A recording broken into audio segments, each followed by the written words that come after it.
22, the light of the body is the eye. If therefore thine eye be single, that is focused, or healthy eye, the whole body shall be full of light. But if thine eye be evil, the whole body shall be full of darkness. Even if therefore the light that is in thee be darkness, how great is that darkness? Remember, we have been talking about our investments, our insights, because he's not here talking about physical eyesight, but spiritual insight, and how important it is for us to see correctly.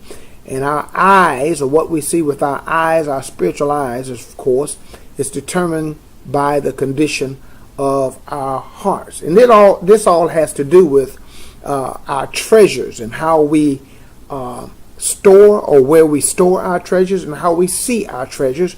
But then in verse number 24, Jesus says this: no man can serve two masters. Now that's absolutely a fact. For either he will hate the one, love the other, else he will hold to the one and despise the other. You cannot serve God and mammon. The idea, you cannot serve God and money.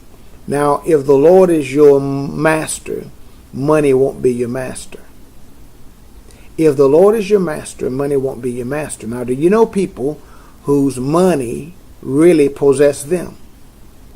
I've said so many times before, and it is so true, that money makes a great servant.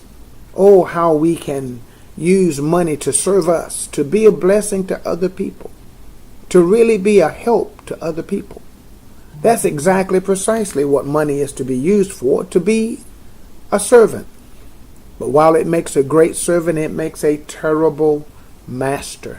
I think I know people who are absolutely controlled by their money and their thought of their money, their love for their money. And instead of their money serving them, they find themselves serving their money. They worry about their money. They stay up late at night, and they squander away their health trying to get wealth. And then they'll spend their wealth trying to reclaim their health. It's just the nature and this is a truism again, that the things that we possess have the power to possess us if we don't keep our eyes on the Lord. In fact, friend, I'll tell you this. Money is meant to be a blessing, but it can become a curse. I've seen it become a curse to people. I've seen people who have loved their money and served their money and have gone after money to such a degree that they have squandered away good marriages. They've squandered away the opportunity to raise and impact their children such as they should. They have caused friendships to break. They are estranged from the people who they should be loving most and the people who love them most. And instead of being free, they are brought into bondage. Instead of being blessed, they've been cursed by their wealth. And so you have to be careful not to allow this thing that is meant to serve you to become a master. And so if you are mastered by your money, your love for your money, your desire for money, when you desire it and you love it and you want it more than you desire and love and want God, then that money becomes your master. Now, this is true of God's people. There is no way that you can serve God and money.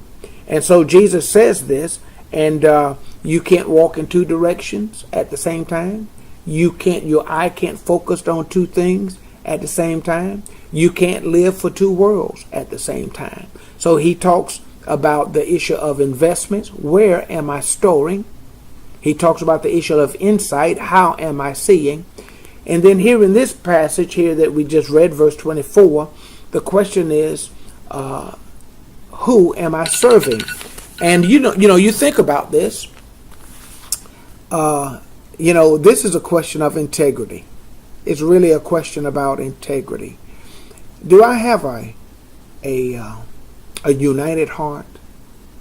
Is my heart united? Do I have a one heart that's totally dedicated and devoted to Jesus? Or do I have split devotions? Well, if you serve money, you cannot serve God.